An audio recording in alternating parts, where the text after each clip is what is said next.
All right. Hello again, everyone. Um, this is Don Tapscott, and I'm Executive Chairman of the Blockchain Research Institute. And I'm very excited to be with you here all today.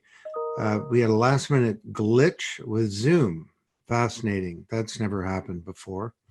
And we've had to resend the URL to everyone. We have over 600 people registered, and they'll be dripping in, no doubt, over the next few minutes. We're also recording the webinar, and we'll be sending it out to everyone who registered. But I would like those of you here, I would like to say welcome to all of you. This is a series of webinars that were focused that we're conducting at the Blockchain Research Institute on the major challenges facing us today because related to the pandemic and global recovery. And I want to begin by saying I hope that all of you are squirreled away safely, appropriately distanced in your homes and following guidelines. And we certainly hope that you're all well. COVID-19 is a profound, has had and will have a profound and really irrevocable change on the world. The economic costs are devastating. The human costs are pretty much unfathomable. And many institutions really are being challenged. They're coming under scrutiny and hopefully will change for the better. And the world will certainly be a very different place when the dust settles from all of this, as it surely will. Now, most of you know that the BRI is the largest independent think tank focused on the topic of blockchain and related technologies like artificial intelligence, the Internet of Things, augmented virtual reality, autonomous vehicles, and so on, and above all, blockchain. And these are becoming more relevant than ever, not just to business and the economy, but to the future of public health and the safety of global populations. And from a lack of data to failure of supply chains, traditional systems are really failing us. And it is time to think about a new paradigm. You remember Victor Hugo, nothing's more powerful than an idea whose time has come. Well, not perhaps to build on that, nothing's more powerful than an idea that has become a necessity. Now, a couple of years ago when the pandemic loomed, we at the BRI evolved our business model to have a full digital delivery of our research and services. And we did have one big event planned for April that's been postponed to the end of October. And that will be a hybrid virtual and physical event, as who knows what the world will be like then. And probably we'll be suffering from some PTSD, and many people will still not be traveling. That event will look more like a TV show with multiple studio audiences. And the other thing that we've done is we've launched a number of programs on pandemics and blockchain, including a new initiative on supply chains. And many of our conclusions are discussed in our first major report, which the link will be posted for you by Luke. But you can find it just at the Blockchain Research Institute.org, blockchainresearchinstitute.org. We're also encouraging people to sign up for our online courses through INSEAD, which, by the way, have quadrupled in registrations in the last 6 weeks. Surely that will be a permanent change, that we'll all be learning online a lot more. Speaking of nothing so powerful as an idea whose time has become a necessity. And we've also published a couple of new books related to that. We'll be telling you about those later. So today's topic, the digital dollar, digital money. If supply chains are, I don't know, the machinery of global commerce, then money is its lubricant. But money itself has come up. It's been a source of confusion and strain during this crisis. And cash has been criticized as a carrier of disease. And the drumbeat to abolish cash, altogether has become louder. And there's a big movement now that's underway in many countries that was underway, but has been amplified by this terrible situation. And that's towards the notion of digital cash or cryptocurrencies. Now, just to set the framework here, very briefly, there are really three types of these. There are all of the community-based cryptocurrencies, of which Bitcoin was the first and is the largest, and for which there are a number of use cases. And the amazing thing about Bitcoin, as Alex Tapscott says, is that it works. Then there are the emergent corporate cryptocurrencies. First up is Libra from Facebook, and if they can succeed, and that's a big if, Facebook will become the largest financial institution in the world by an order of magnitude, or maybe two. But there's this third category, which is the state-based cryptocurrencies or fiat currencies like the dollar, the euro, the pound, the yen, the RMB, peso, and so on. And there's a case to be made that these fiat currencies could in fact become digital currencies, and that's very different than what we have today. So I am thrilled to introduce our main guest today, it doesn't get better than this on this topic, honestly, Chris Giancarlo. And Chris, or the Honorable Christopher Giancarlo, is an American attorney, and he's a former business executive who served as the 13th chairman of the United States Commodity Futures Trading Commission, the CFTC.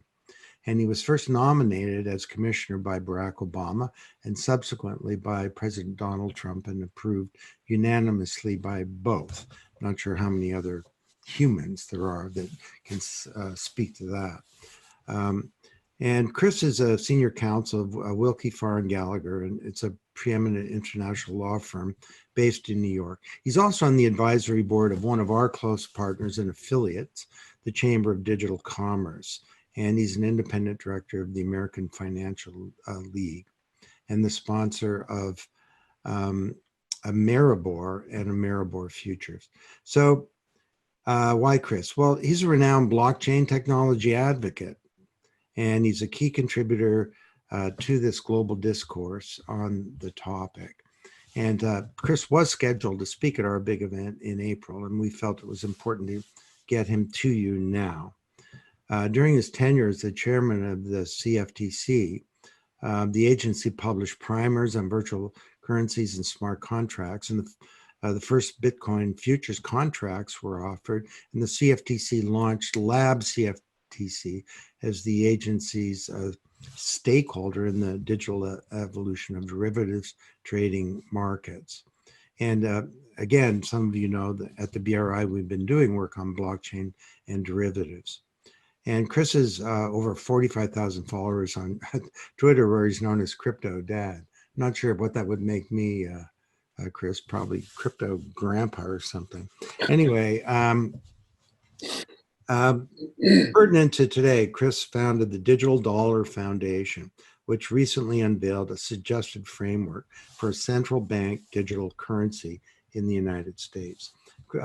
Driving the interview and the fireside chat with Chris is Alex Tapscott, who again, all of you know, but just very briefly, Alex is the co-author of Blockchain Revolution with me.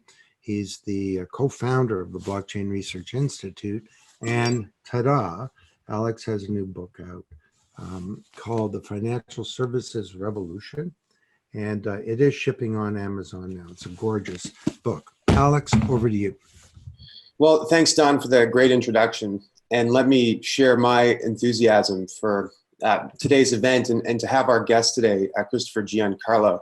It's a great honor, and I'm really excited about this discussion because this is a topic that we've been researching extensively and features heavily in the most recent book that Don mentioned. It is also, I think, one of the areas where the rubber is really hitting the road in this space. So, Chris, before we talk about the Digital Dollar Project, and there's so much to get into there, Don mentioned that you've emerged these past few years as one of the most vocal advocates for blockchain and cryptocurrencies to emerge from the traditional world of financial services. So how exactly does the head of one of the largest and most mission critical financial regulators in the world, the CFTC, which oversees what some people call the biggest financial market you've never heard of, which is the commodities futures market, become such a big fan of crypto and blockchain? Can you tell us a little bit about your journey and how you got to this point? Sure. Thanks. Alex, let me also just say what a pleasure it is to be with the BRI. Disappointment that we couldn't be together in Toronto, but delighted we can do this today. And thanks to you and thanks to Don for making this happen. And just also so glad to see what a great audience today, folks from all over the world, from the Congo to India to all throughout Europe and here in the United States. Thank you to so many people for joining us today. Give us an opportunity to talk about this. I had an interesting journey to government. I never set out as my career journey to go into government. I spent 16 years practicing law in New York and London, mostly in the intersection of technology and markets. And then in 2000, I teamed up with a group of entrepreneurs and we built a company that launched the first electronic trading platforms for over-the-counter derivatives, not derivatives traded on an exchange like Future, but derivatives known as swaps that are traded between financial institutions. And over the early 2000s, we raised several rounds of private equity. And in 2005, we took the company public in a very successful initial public offering. And over that time, we built trading platforms in over 18 cities around the world, most of the major financial centers of the world. And we took the company public in 2005. We conducted a 2006 secondary offering. And in 2008, we had emerged as the world's leading platform for trading a type of swap called a credit default swap. In fact, we probably saw 80% of the marketplace trade on our platforms. And I remember a call a few days before Lehman collapsed in September of 2008 from a senior official at the New York Federal Reserve asking us, the first question was, what do you guys do again? And I explained that, as I had explained to him at a Fed reception I had attended a few months before, that we were the world's largest trading platform for credit default swaps. And he said, right, that's what I thought you did. So what are you seeing in the market? And I said, well, seeing now or seeing earlier today or what I expect to see at the end of the day, because they may be dramatically different. And then we had a good conversation and he understood, but just so your listeners understand, the price at credit default swaps are a proxy for the health and safety of financial institutions and whether the market perceives that their creditworthiness is deteriorating or increasing. And credit default swaps trade at a spread to the lowest risk instrument, which is considered US Treasuries. So the greater the spread, the more the belief is that that issuer of debt could be in serious financial trouble. And a few days before Lehman Brothers fell, we saw Lehman Brothers debt, credit default swaps on their debt trading at hundreds of basis points over treasuries. But we're also seeing the same thing happen in, you name your favorite household money center, investment bank, the same thing was happening. And so our trading floor became the bellwether of what was happening in the global financial center in the risk of bank failure. And it struck me at that moment that regulators had no better way of knowing about the likelihood of failure of some of the world's largest banks than to call around shops like mine and say, what do you guys do again? And what are you seeing in the market? Now, at that period in time, we thought, that the world thought, based upon notional outstanding amount, that there was about $400 billion in credit default swap protection written against the failure of Lehman Brothers. And if there was that much on Lehman Brothers, well, the amount written probably against Morgan Stanley might have been $800 billion, and the amount written against, say, JP Morgan might have been $1.2 trillion. And so that's why we had the TARP program that we had. That's why the central bank basically had to flood banks with capital because of the fear of failure. And just to put that into context, the size of the insurance written against those banks was many times their market cap, right, at that point. Well, exactly. That's exactly right. And we now know, and here's the salient point, Alex, we now know through work that we did at the CFTC, that the net amount, not the gross amount, the net amount of protection, if you netted down all the shorts and longs, for the failure of Lehman Brothers was only about 9 billion, not 400 billion, 9 billion. If we knew then what we know now, that the net exposure of Lehman Brothers would have led to about 9 billion in outstanding loss, that's a exposure that could have been dealt with in an instant by the Federal Reserve. I'm not saying that was the policy choice that should have been made, but without the visibility, it was a policy choice that could not have been made. And there's a big difference. What we know is that the crisis that happened was really a crisis of the opacity of credit risk amongst major financial institutions. And that's how I get to the blockchain. If we had had a blockchain, if all of those obligations had been recorded to a blockchain, we wouldn't have guessed at what the outstanding total amount is. We would have known in an instant what the net exposure is. We would have known it was 9 billion, and we could have had policy choices then that were not available to us then.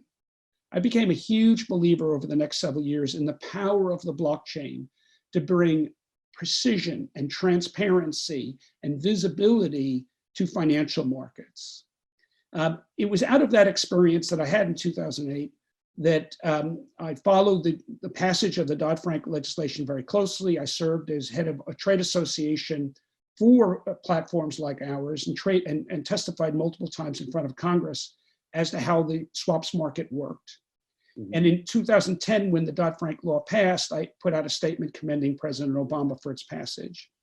And in 2013, as a reward perhaps for that statement, the president called and asked if I would serve on the commission. Notwithstanding my party registration as a Republican, he was looking for someone who is a supporter of the law to serve on the commission. And I was delighted to serve. And over the next few years, I came out with several statements calling for a do no harm approach to blockchain innovation. In 2016, when Donald Trump was elected, he asked me to stay on the commission and actually assume the role as chairman of the agency, which I did until July of 2019 when my term ended. And I elected not to serve a further term and to step down, return to the private sector. But that's my journey. And I'll add one more thing. And that is in 2017, as we witnessed the rise of Bitcoin, we were approached by several of our largest exchanges about self-certifying Bitcoin futures. And we did, and those products have demonstrated their value proposition in the marketplace. But as Don did in his very generous introduction, we did a number of other things to make the agency much more forward-facing to this Internet of Value revolution that's taking place in the market. And that's something, as we go on in our conversation, Alex, I'd like to address a little further as well. Well, that's terrific, and I'm looking forward to that. Just going back to one of the comments that you said earlier, the company that you built was one of the largest marketplaces for over-the-counter derivatives. And for the people who are on the call who maybe don't have a background in financial services, those are derivatives that are not traded through an exchange or a centralized clearinghouse, right?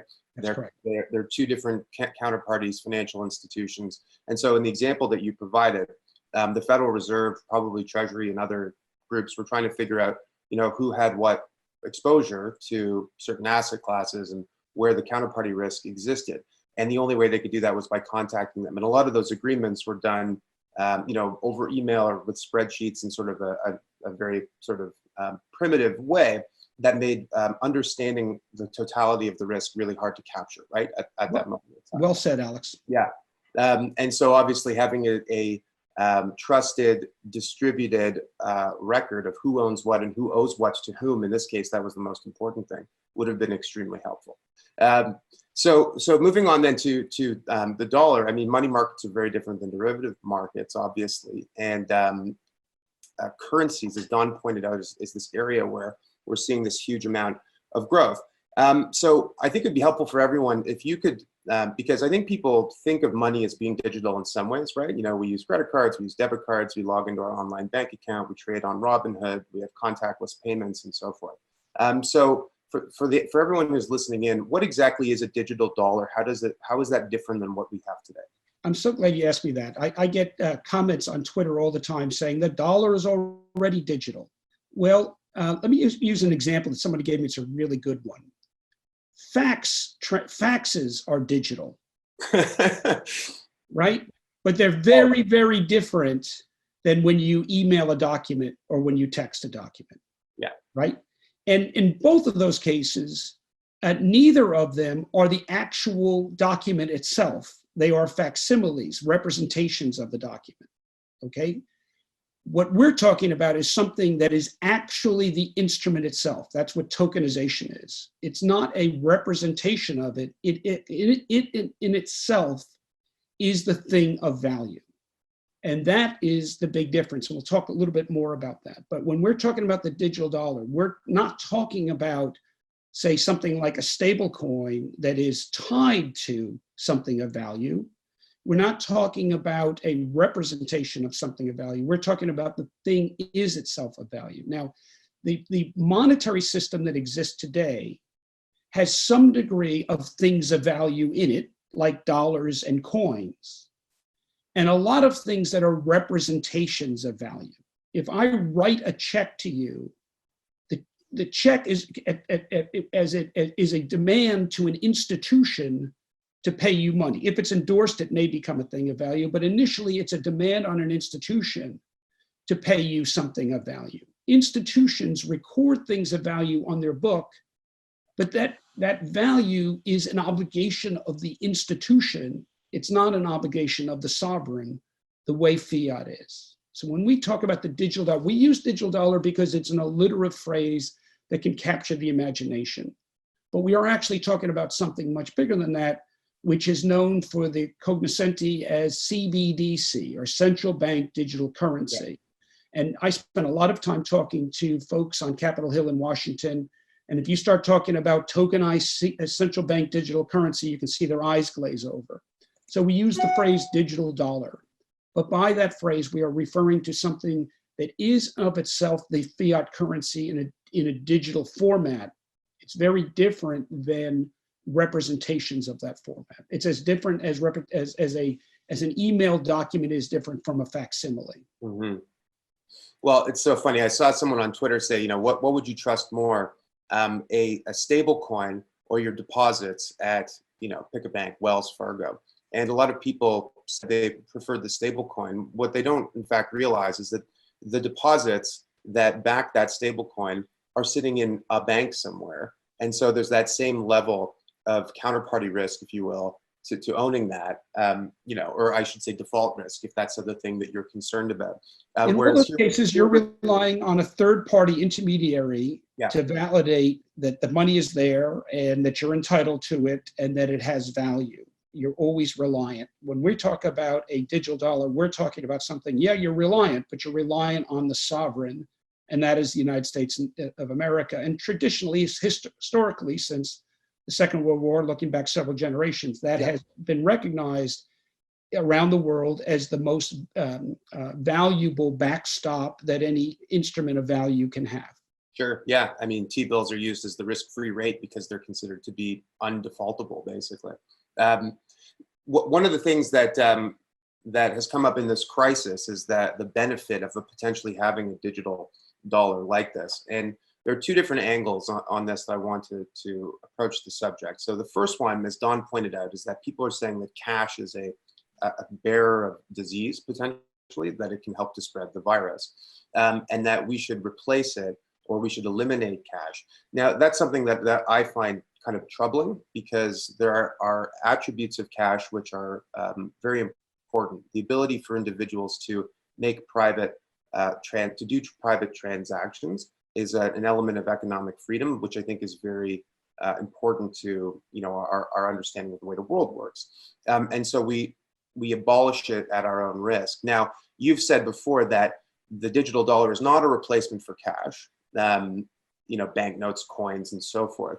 But you can imagine a world where eventually those things do go away because they're really quite antiquated technology.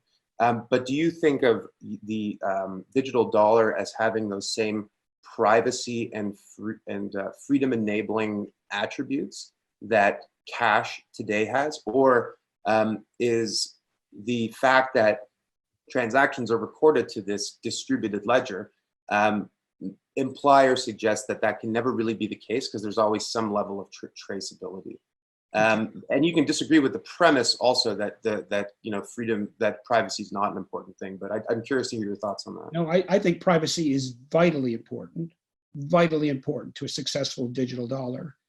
And if we get it right, and I'll talk about what that means in a second, it could make the digital dollar potentially as the most attractive sovereign currency in the world, compared to other sovereign currencies, notwithstanding the dollar's economic power, simply because of the privacy issues. But let me work my way now to explain to you what I mean. Let's first of all start with the premise that cash provides absolute privacy. Well, it actually doesn't. Cash is already a balance between privacy and state law enforcement and other restrictions. Right now, you know that any transaction over $10,000 in cash is recorded by banks and reported to federal authorities. So cash is not an absolute privacy right, but there is a zone of privacy under a certain amount for cash. And we also know that cash is used in many cases in large amounts outside the purview of law enforcement.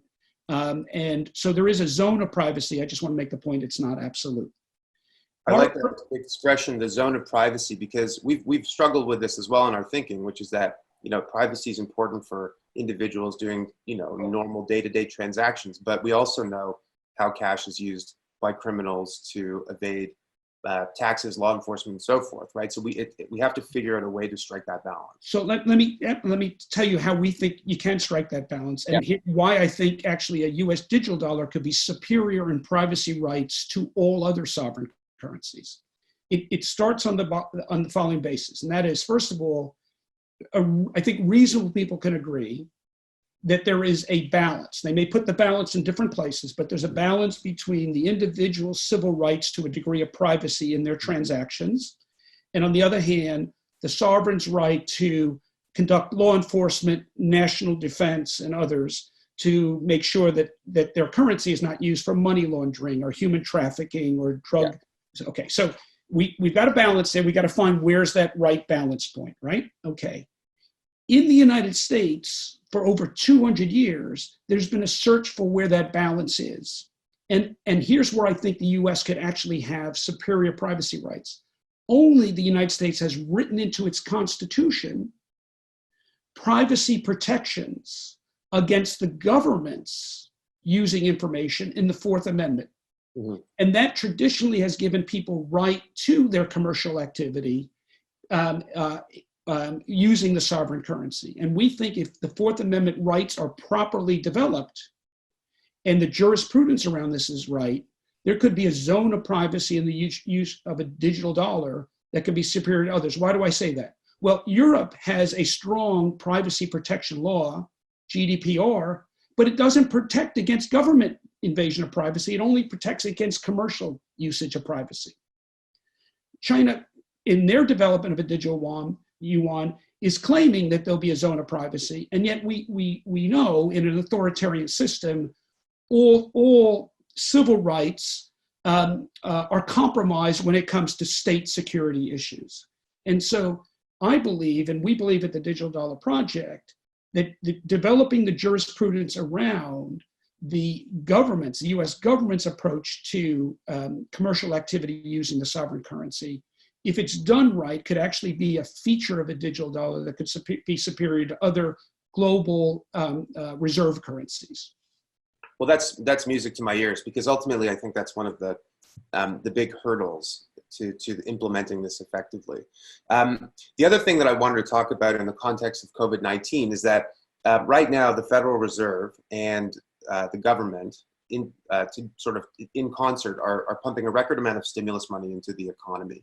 I think people conflate the two a little bit, but one of the things that has been authorized by Congress and is underway is the issuing of money to individuals, right? Sort of an emergency relief. And one of the big limitations of that is that you have different states with different financial infrastructure. You've got people with bank accounts, some without it, people who have paid to the IRS the last year, some who haven't. The system is very balkanized and it's not efficient, right? And so people are not getting the money on time.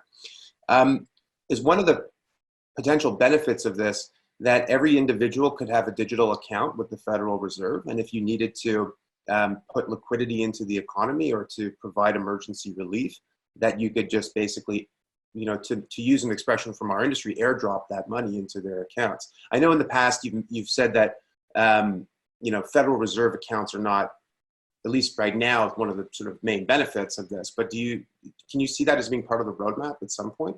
So at the Digital Dollar Project, we do not propose Fed accounts. Yeah. We propose that digital dollars be distributed through the two-tiered banking system in the same way that fiat cash is distributed now. And for our listeners, the way U.S. physical dollar bills and coins are distributed is they are minted for the Federal Reserve. The Federal Reserve distributes that through regional Fed banks and then through the commercial banking system in return for reserves. And then the banks distribute those as a public good to their ATM users and otherwise. And that's how cash gets in the marketplace. But we propose something very similar. Now, policymakers may find digital currency to provide them with lots of tools that the traditional system, as you mentioned, through IRS, through distribute and other things, may find this to be a superior way of delivering helicopter money. Yeah.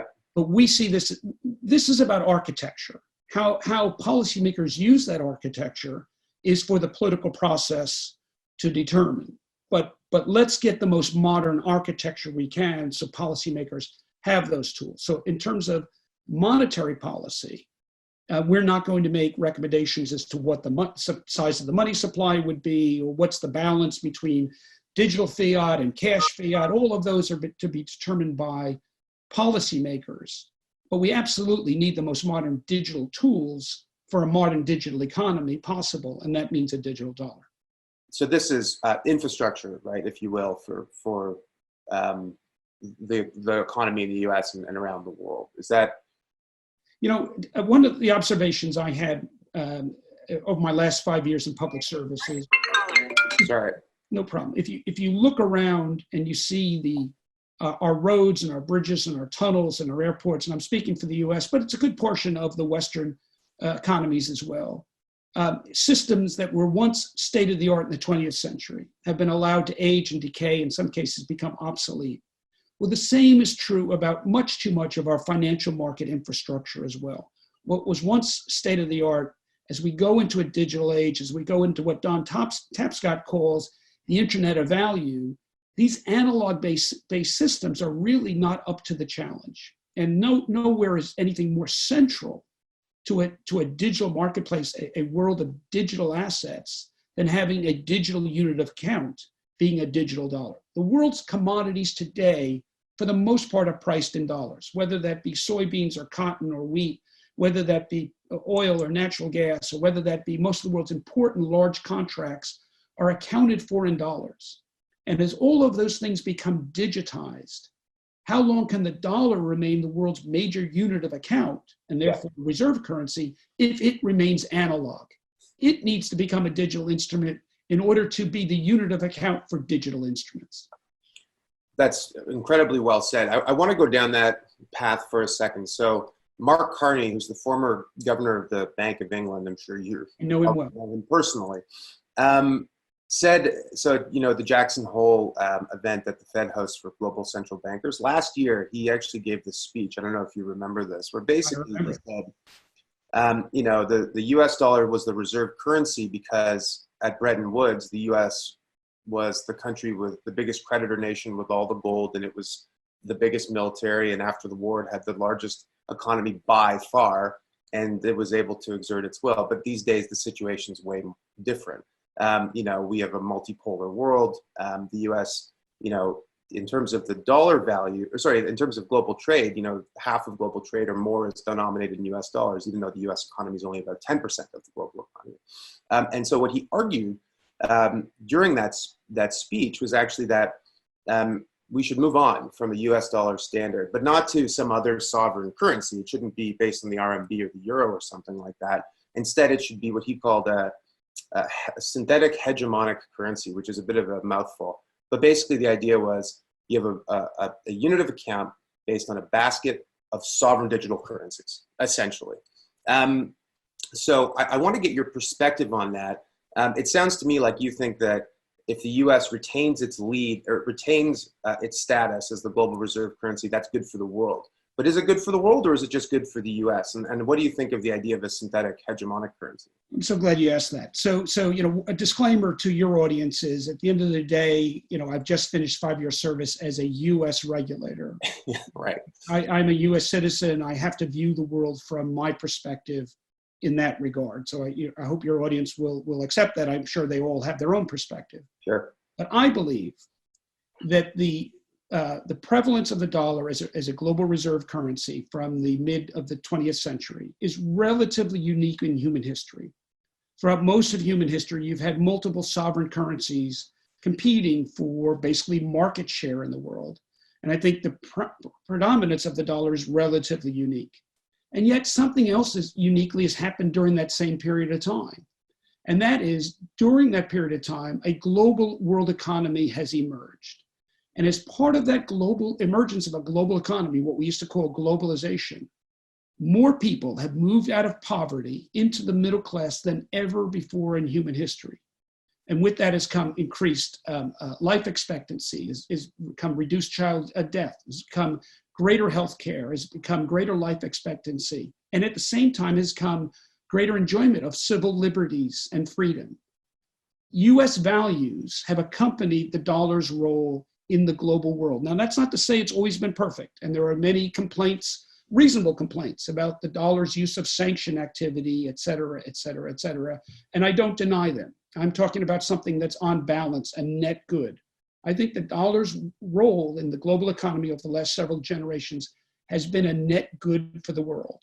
And if it's not the dollar, if it's some other sovereign's instrument, then what values would come with that? Now, Yeah. Mark Carney is not proposing some other sovereign. He's proposing something that is sort of a global world order, perhaps ruled out of Basel by the FSB or something that would set the terms of what that currency looks like.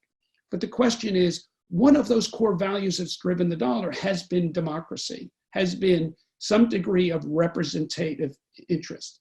And so what my question for Mark, and I followed the speech very carefully, and I'll share with you the questions I put to him, is who elected those people at FSB? Mm-hmm. What's their representation? How does that work? How does this basket of values be determined? Where's the representativeness of that in that thing? If we could solve that, then maybe that is what the future looks like. But I'd be cautious about that as someone who believes that at the end of the day, all government has to be accountable to people.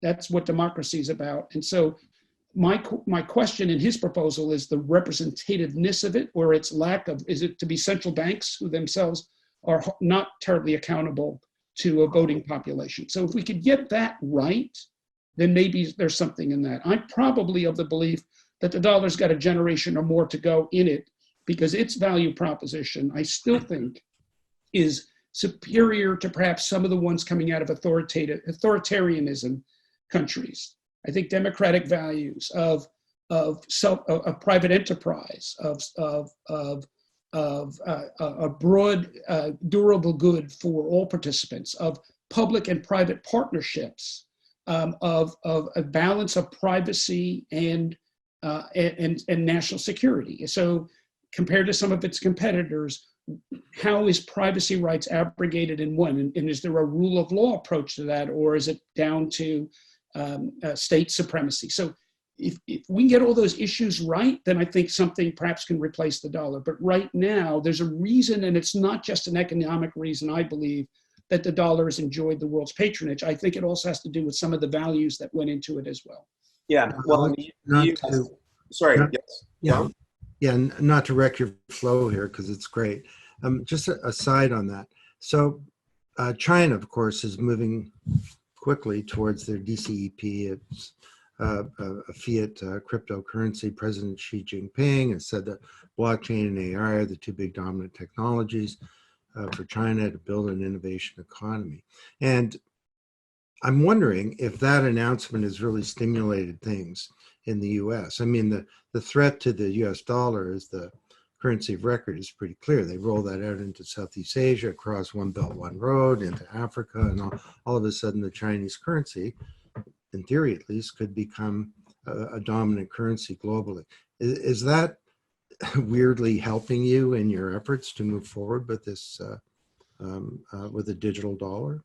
So, Don, I think that's great. I think there's been a series of things. I think Bitcoin first, perhaps China next, and Libra coin, a whole series, and COVID. I think those four events, the four developments, have woken people up to those who might not otherwise be wanting to do early adoption when it comes to this new technology.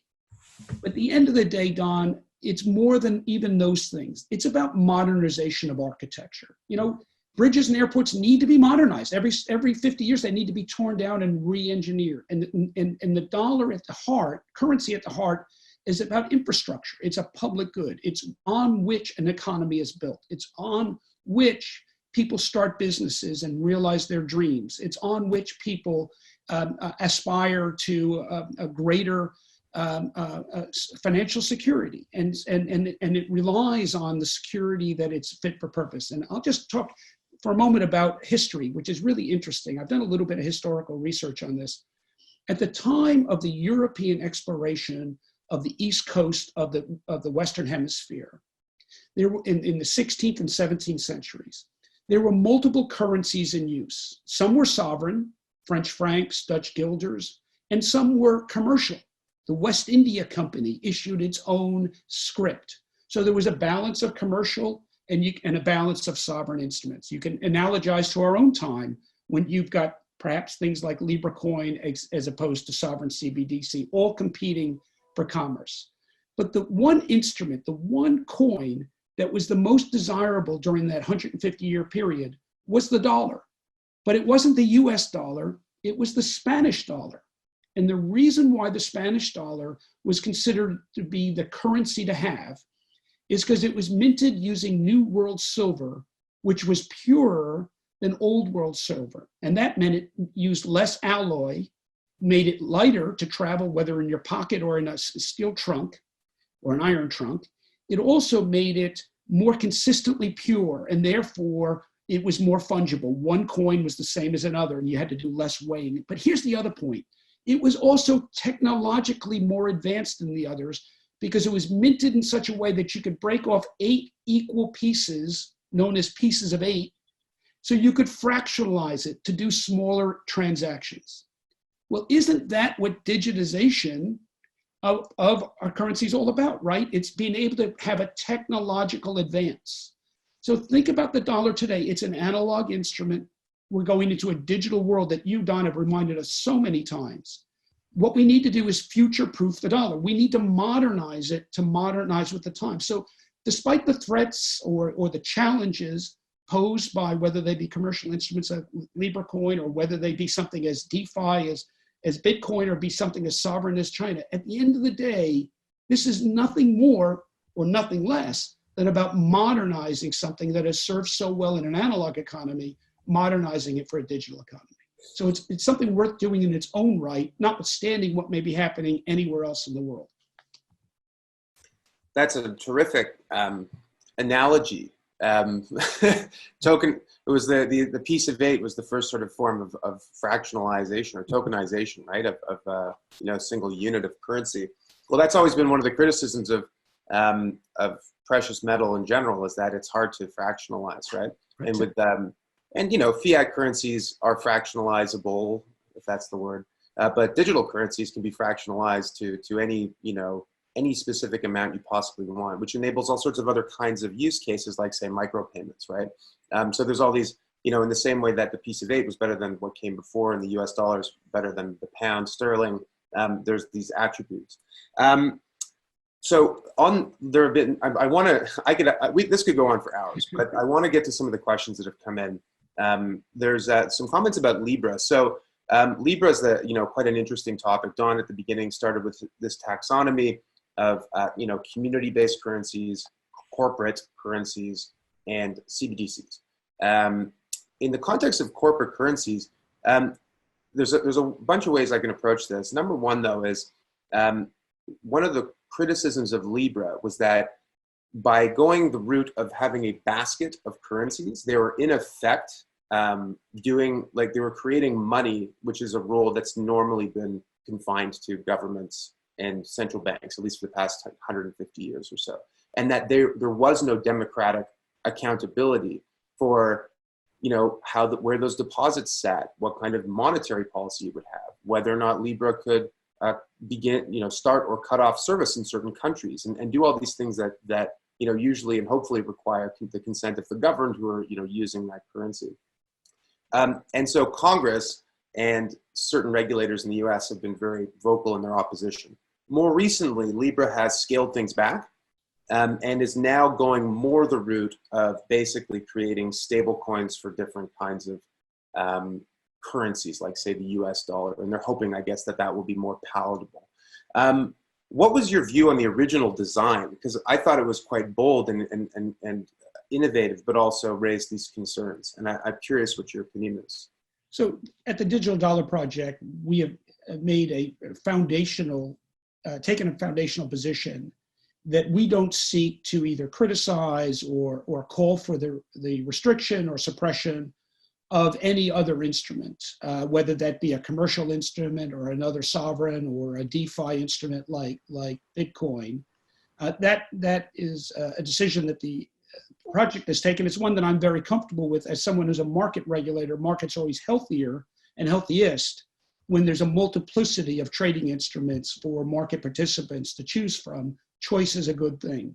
So I don't want in any way to sound as a critic of any element of Libra, either their initial one or where they're migrating to. But what I would say is, I think even in a world of CBDC, of sovereign central bank digital currencies, there will be a need for other instruments as well. If one constructs a good basket of currencies to backstop their stablecoin, I could see investors saying this is a good hedge against the failure of any one currency, or this is maybe a better way, if I'm engaged in global commerce, of hedging my currency risk in the world. In some ways, it becomes like an exchange traded fund, an ETF, or it becomes like a mutual fund. And so I think, and I don't think it's if the United States develops a digital dollar, I think when the United States develops and rolls out a digital dollar, you will still see stable coins available. I don't think there'll be myriads of them, but there may be a few key ones that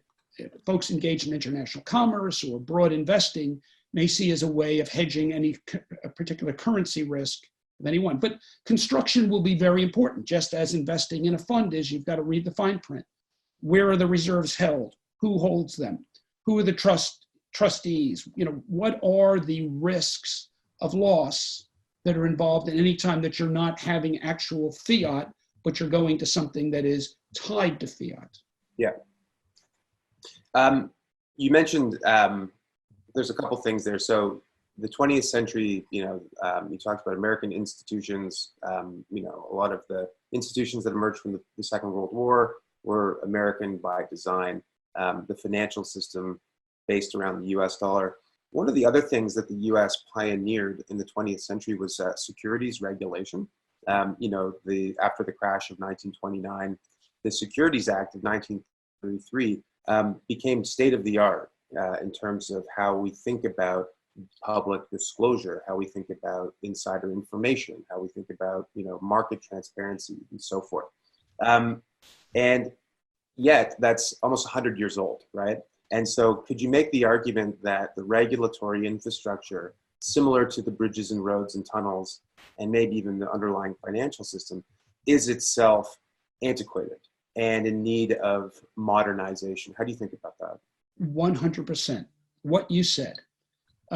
Having run the world's preeminent derivatives regulator, the CFTC, I'm acutely aware that over the decades, agencies like that develop bodies of regulation that can become increasingly antiquated, especially when you're facing a new technological paradigm, as we are seeing with the Internet of Things, the Internet of Value.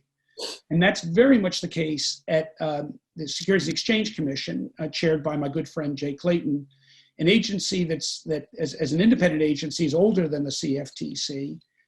Again, once state of the art, but it's also a rules-based regulator. The CFTC, which I chaired, is a principles-based regulator. which means we look at our rule set on a principle basis and adapt it for changing times and changing paradigms.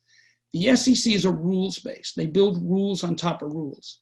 And a lot of times those rules are written in a way that corresponds to the prevailing architecture, the prevailing technological paradigm, and it's very hard to adapt that for new technology. And I believe that despite some very good work at the Securities Exchange Commission by Chairman Clayton, by commissioners like Hester Peirce there, they are very much struggling with almost 100 years of rule sets, 90 years of rules built on top of rules that were written for an analog securities trading world. As we go into a digital world, it really is a challenge. And I think there almost needs to be a reset, a re-engineering of their rule set to match this. And I'm somewhat envious of newer emerging economies that are writing their securities rules for the first time now and can write it based upon that new paradigm. I look at, say, what Singapore is doing, not exactly a new economy, but one that's very forward-looking in its outlook and how they're writing rules for this new paradigm and doing it very well. And that's something we really need to wake up to in the United States. Just so we need to modernize our airports, our bridges, and our currency, we do need to modernize our securities regulation as well. There's an old joke that God may have invented the world in 6 days, but he didn't have an installed base. And you see this, after the Soviet Union fell in like the late 80s, early 90s, certain countries emerged, like Estonia, that had no set of rules or institutions at all. And so they started out on a digital forward path. And so many aspects of how government interacts with people in that country is more advanced than it is in Canada, where I am, or the US, where you are. And so I wonder if that's creates a drag on the US maintaining its advantage in money and financial services globally. I don't know if we want to go down that road specifically. Maybe I'll ask it a more specific question, which is that we've been talking a lot about money, and money, makes the world go round, as they say. But there are so many other different kinds of financial asset classes. The notional value of derivatives that are outstanding are in the hundreds of trillions of dollars. The net amount is smaller, but which I think people fail to realize. But it's a lot. Global equity markets are 60, 70 trillion dollars. One of the big promises of blockchain was that we could use these underlying properties, which seem to work so well for money, as you've described, and apply them to other financial assets like stocks and bonds. And I think of stocks and bonds specifically, especially since they settle to cash and there's no physical delivery, as sort of the perfect kinds of assets that ought to be tokenized. Because a stock is really just a contract, right? It's an instrument that entitles the bearer of the contract to a share of a common enterprise, to cash flow if the company pays dividends, the ability to vote on certain things. There's no reason why we should have, share certificates and clearinghouses and all the myriad institutions that are still exist inside the securities industry. I know a little bit about this because I spent almost a decade in the stock market.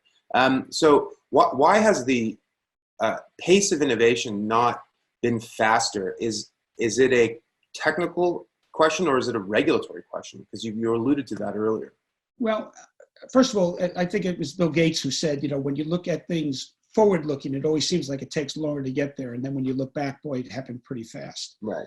The front office of our financial markets are completely automated now. Yeah. Completely priced too strong, 90% automated. And yet, when I began my career on Wall Street 35 years ago, and I'd arrive into lower Manhattan to the Wall Street area, the ferries and the subways and the trains were letting off tens of thousands of people to go to the floors of the exchange to be the front office and to trade. They're all gone now, all of that trading. The floor of the New York Stock Exchange, the TV studio, it's not really where the trading takes place, right? So the front office has been digitized. We're really now talking about the middle and the back offices. Well, it took a generation for the front office to transition. I don't think it will take a full generation for the middle and back office because I think things are speeding up. Moore's law, I think the middle and back office will transition. And I don't think, just as the SEC and regulation didn't stop the transformation of the front office, I don't think it will stop the transformation of the middle office, because markets are always searching for greater efficiency. And the pressure for efficiency will push aside barriers, whether they be regulatory or institutional. And so I think it is happening, it will happen. And I think that the internet of value is going to accelerate that happening. It's a great point. People hear about high frequency traders, the guys who put their trading desks next to the server farms in New Jersey rather than, in Midtown Manhattan where all the nice restaurants are, because the signal for a trade travels along a fiber optic cable, and if you're 8 miles closer, you're 8 miles closer along the speed of light, right? So you can beat the market by picoseconds, and yet when it comes time for those trades to settle, they settle T+3. Just so on the front office side, And you know why it's 3? You know why it's 3 days? No. I can't wait to find out. Because the standard delivery for U.S. first class mail used to be 3 days. Right. Unbelievable. Do we use mail anymore? No, right? We send everything in an instant electronically, and yet we still have a settlement cycle based upon a modality of delivery that we don't use, nobody uses anymore. Unbelievable. Well, I remember reading a similar story, background, basically that it was only after 9/11 when all the airlines were grounded that the Fed finally allowed for same-day settlement of transactions, because otherwise you had to, budget for the time it would take to fly a check across the country, basically. Well, that's fascinating what you just said, Alex, because it took a crisis to realize that a methodology was inadequate and needed to be replaced. And I think actually COVID-19 is going to show the inadequacy of basically the account-based system as a delivery mechanism for federal benefits, and that we need to move to a digital-based system. And that's why you see these initiatives in Congress right now, which they call digital dollar wallets, that are not CBDC, but they are a recognition that the accounts-based, paper-based, check-based delivery mechanism for money for federal benefits is out of place, especially in a crisis. But then if you're going to fix it for a crisis, let's just fix it for everything. Yeah, absolutely. Well, they say that, crises generally tend to change the course of history, right? Bills and laws that would take months or years to pass in days or hours. Changes to our behavior, like work from home or using Zoom, happen, overnight. And it's possible that those same emergency conditions, as you point out, could lead to a real shift in our thinking about money and value, which is quite exciting. Never let a good crisis go to waste, I think is the thing that they say. We could keep talking here for so much longer, but I recognize we're just past the hour. One of the things I wanted to talk about is we think of those 3 different kinds of currencies. There's, those community currencies, corporate currencies, and CBDCs. And it seems as if this unstoppable force of technology is on a collision course with all this legacy infrastructure in the financial services industry. Now, most of the time, collisions are violent. But sometimes they're not. Not to get too poetic, but when 2 galaxies collide, they actually interact in this beautiful way, and they coalesce around a new center of gravity. And very few stars are destroyed because there's so much space between them. And you get something that's different and bigger and stranger, but it's different.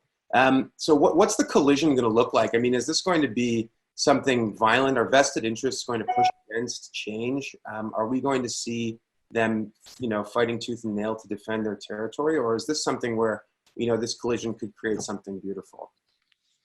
I actually think it can create something beautiful. I mean, the 2 analogies that I've drawn for the effort that's needed to create a digital dollar are the 1960s space programs and the 1990s and 2000 development of the internet as a public good.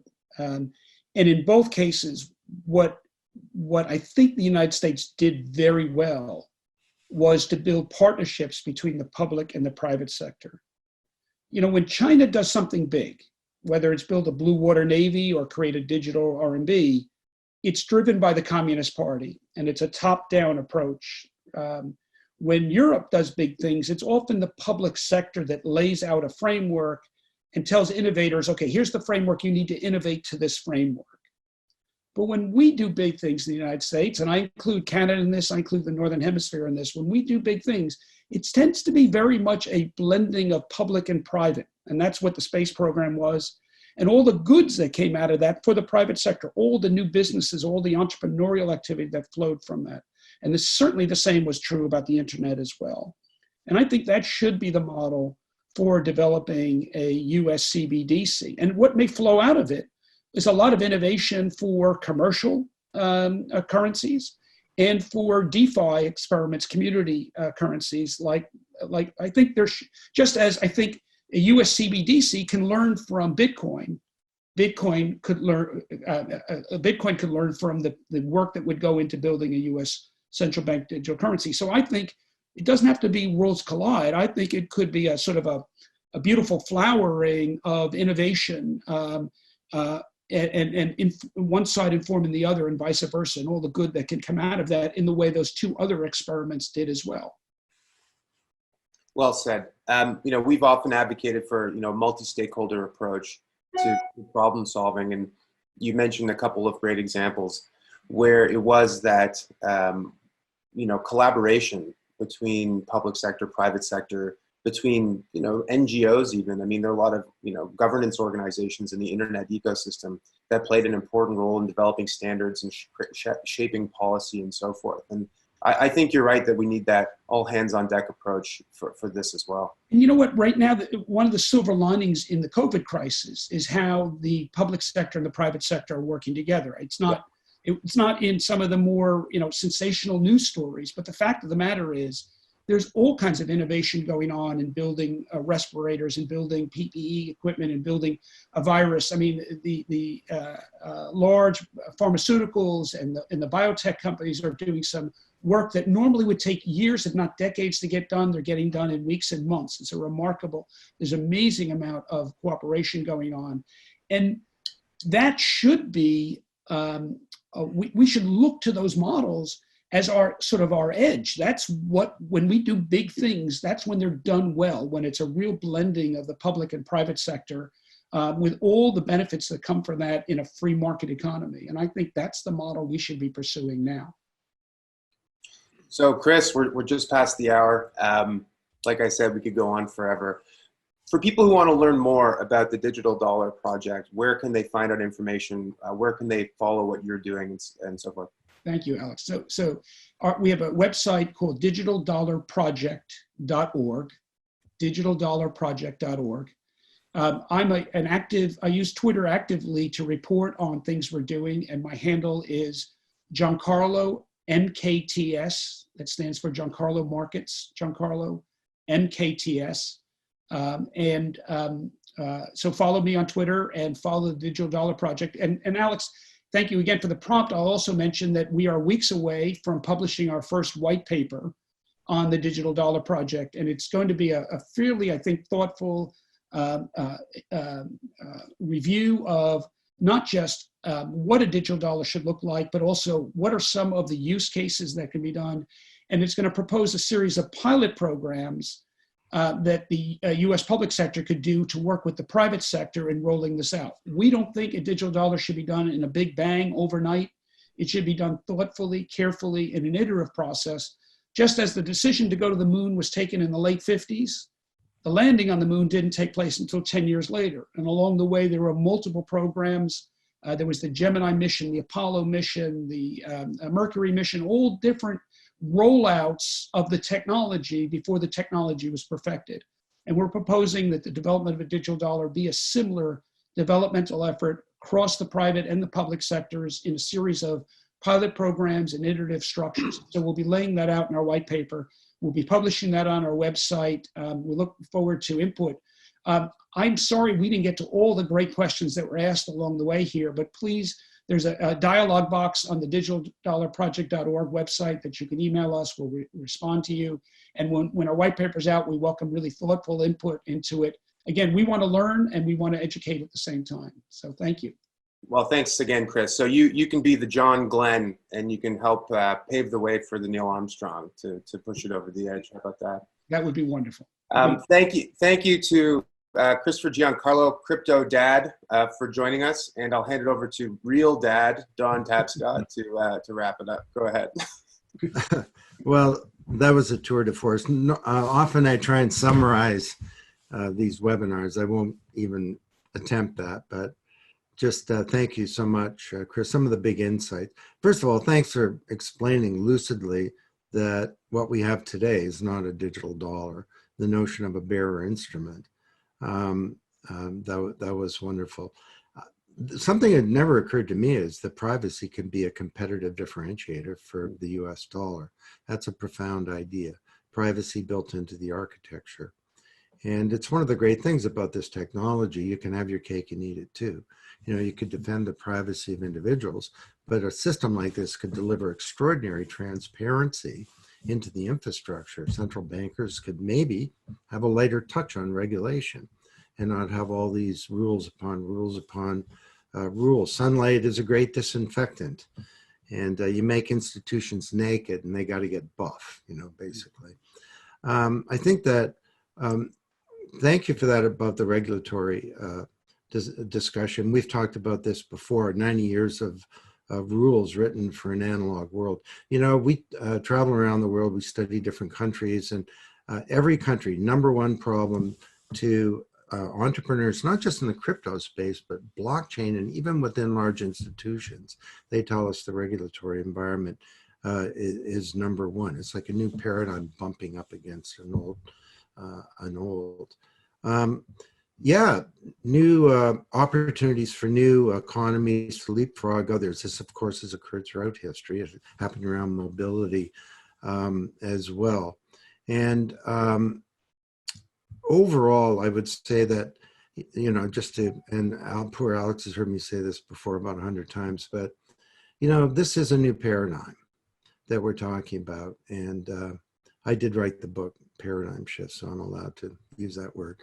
But of course, I didn't invent the notion of a paradigm. That was Thomas Kuhn, The Structure of Scientific Revolutions in the 60s. But when you get one of these things, you know, they cause dislocation and conflict, confusion, uncertainty. They're nearly always received with coolness or worse, hostility.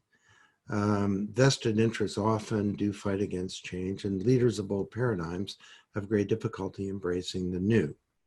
You know, and Galileo had a rough time trying to convince the church that the earth wasn't at the center of the universe. He was exonerated 25 years ago. The Pope said, Galileo was right, the world is not flat.